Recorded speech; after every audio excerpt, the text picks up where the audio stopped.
Hi guys! Magandang gabi! Welcome back po dito sa Gandara Asoy Channel for Showbiz Update. Ang tatalakayin naman natin ngayon at pag-uusapan mga kakimpaw ay pumapatungkol nga po dito sa ganap nila Kim and Paolo Abilino ngayong araw po ng linggo mga kakipi. So syempre ang mga fans ay inaantay at inaantabayanan na ang jogging together ng Kim Pao. Pero may iba po palang ganap sina Kim and Paolo today. So yan ang aalamin po natin at pag-uusapan sa video na to. Pero bago po tayo magsimula, sa mga hindi pa po nakaka-subscribe sa ating channel, pakiclick lang po tayo na ating subscribe button at notification bell na nariyan po sa baba para mag-i-updated po kayo at ma-notify tuwing may bago tayong chika at balita hanggang sa Kim Pao. Maraming salamat.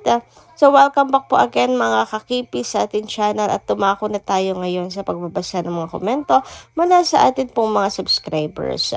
And ang napili nga natin comment for tonight ay mula po kay Miss Norba Dayag. So, shoutout po sa inyo at magandang gabi. Sabi niya rito, Gandara, ay good evening Gandara, legit ba ito Gandara? Well, the more we will support them both and we pray for their first baby born. Gandara, worldwide na yung issue about sa status ni Kimi, about her pregnancy. God blessings to them. Because many celebrities are craving for a child of their own. Example, Karil. Ayan na naman tayo, madam. Until now is childless. KP are very lucky to have soon a child of their own, Gandara. Ano kaya ang sex niya? TY Lord, for you hear our prayers that KP are now as one. And now, Kimi is on the way na. Congratulations to both of you, KP. At last, magkakaroon na ng kapatid sa akin. God's grace for them, Gandara. So, bashers are very making bash again at them. Now, bashers, what is your bash again to KP? There is fan service only and not for real? Sino ang TNGA? Kaming fans nila? O kayong mga bashers? Kaya to all bashers of KP, ano naman ang masasabi niyo dito sa issue na ito? Ayan, kaya kayo, himukin nyo na rin si Jericho. Napakasalan niya si Janine. Kawawang Janine, baka magiging spinter lang siya sa kakahintay kay Paolo na babalikan siya. Magising ka na, Janine. May asawa na si Paolo at yun ay si Kimi. God bless KP and all their legit fans, vloggers, families, friends, and seniors in Lucky. Alam niyo, ang saya na sana, Ma'am Norma Dayag, no? Ang saya na sana, kaso lang ay may pagbanggit po kayo ng pangalan. Tulad na lang ni ng kako-host po niya sa Showtime na no need naman po na gawin pa nating example. Pwede naman nating sabihin na maraming babae ang naghahangad po na magkaroon ng baby. And yung iba hindi talaga binibiyayaan. So lucky, sina Kim and Paolo, pwede namang ganon. And about po sa mga bashers na pang-provoke pa po sa kanila at okay pa yung sa bashers pala eh. Pero yung pagbanggit po kay Janine at Echo, parang unnecessary naman na po. Parang hindi naman po kailangan na natin pong banggitin sila kasi wala naman po silang kinalaman dito, 'di ba mga kakimpawa? So, yun lang po yung paulit-ulit kong ipapaalala mga kakipi na wag po tayo na magsisimula ng kung ano pa man pong pwedeng maging issue na ibabato kay Kim and Paolo. And saka para maging matured na rin po ang mga fans, dapat maging matured na rin. Lalo pa ang issue naman or ang intriga na ito mga kakimpaw kay Kim na buntis ay hindi pa naman po kumpirmado. And kung kumpirmado man, baka po ang karma ay sa bata pa mapunta. Diba? Dapat happy lang po tayo. Anyway, dumako naman po tayo dito sa next topic natin, mga kakimpaw. Patungkol po ito sa kakulitan ni Paolo Abilino sa ASAP Australia. Yung nagtaas nga po siya ng kamay. Kung saan ay sabi nga ni Kimi, sino dito yung mga may dalang jowa. Sabi nga dito, yung gusto niya mag-raise ng hand dahil may jowa siyang kasama.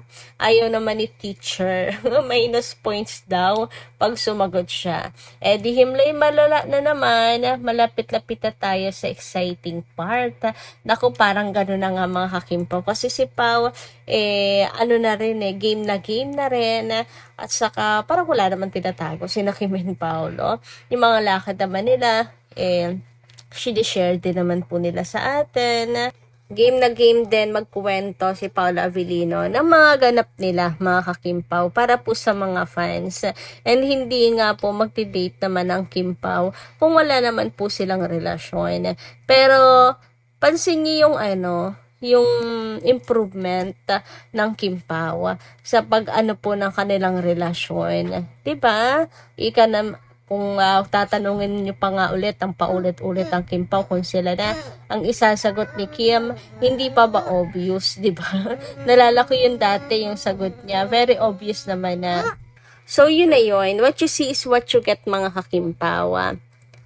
Obvious naman na magkarelasyon sila. So, hindi na kinakailangan word by word na sabihin pa ni Kim and Paolo. Actually, mas maganda nga yung gawa, action, kaysa po sa salita, di ba mga kakimpaw? Samantala, dumako naman po tayo sa ganap ngayon ni Kim at Paolo today. Yes, mga kakimpaw. Narito nga ang kaganapan ng Kimpaw ngayong araw po ng linggo. So, inaantabayanan nga ng mga fans ang jogging nila Kim and Paolo, pero mukhang bokya tayo. Sapagkat may iba namang ganap, si Kim and Paolo, mga kakimpaw. Sila po ay pumunta ng simbahan para tumayong ninong at ninang, mga kakipi, ng anak ni Cheese. Grabe, ang tindi rin po talaga ng friendship nila, no, mga kakimpaw. Friendship goals din naman talaga. So, ayan. Paano yun? Anong tawag ng Kimpaw sa isa't isa? Magkumare o magkumpare?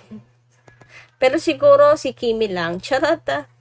Or kaya magkasama ang Kimpaw, parehas silang ninong at ninang. Kasi nga magtsasawa. Uy, grabehan naman yun. O, diba? Magtsasawa coded lang po ang peg. Anyway, bokya man tayo sa jogging ni Kim and Paolo ngayong araw, mga Kimpaw. May mas maganda naman pong kaganapan na si Kim and Paolo ngayong araw na to. Sabi nga po dito, Happy Sunday! Who needs jogging ayuda? When we got this. Salamat din ng Kimberly. Same people we see on Sunday ayuda, but more meaningful event. Officially, kumare and kumpare na sila.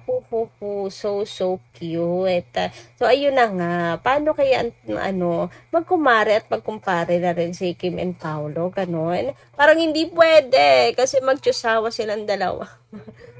Pero, ang saya, mga kakimpaw. Kasi, diba, same person, same people, mga kakimpaw na nakikita natin tuwing Sunday, pa nagja-jogging, mga Sundays ayuda, pero ngayon hindi po muna sa kalsada sila. Sa loob po muna sila ng simbahan. Kasi sila po ay magkukumare at magkukumpare na, mga kakimpaw, dahil kinuha nga po nilang ninong at ninang si Kim and Paolo at iba pang mga kasama nila sa pag-workout, sa pag-jogging. So, ang cute, isang samahan na talaga sila, mga kakimpaw.